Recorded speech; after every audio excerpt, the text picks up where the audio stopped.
உபவாசம் என்பது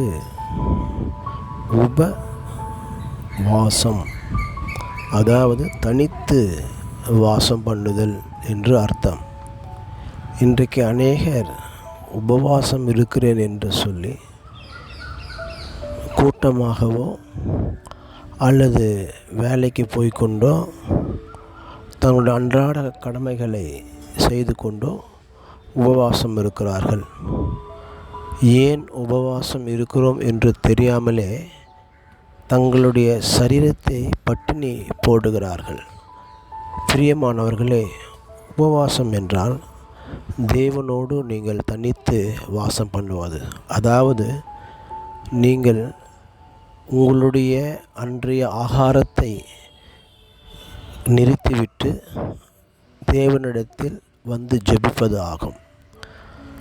இப்படி செய்கிறதினால் என்ன நடக்கும்? ஒருவேளை நாம் உபவாசிப்பதினால் ஆண்டவர் உடனே நமக்கு செவி கொடுக்கிறாரா என்றால் அதுதான் இல்லை. உபவாசம் எதற்காக என்றால் நம் சரீரத்தை, ஆவியையும் ஆத்மாவையும் தாழ்த்துவதற்காக உபவாசம் இருப்பதாகும்.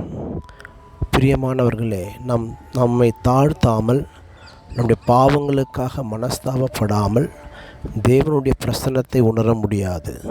ஆகவே உபவாசம் இருக்கிறவர்கள் முதலாவது தங்களை தாழ்த்துவதற்காக உபவாசிக்க வேண்டும். அது இல்லாமல், தன்னை தாழ்த்தாமல் நீங்கள் எவ்வளவுதான் உபவாசித்து ஜெபித்தாலும் ஆண்டவர் செவி கொடுப்பது என்பது சந்தேகமே. நீங்கள் எப்படி உபவாசிக்கிறீர்கள்?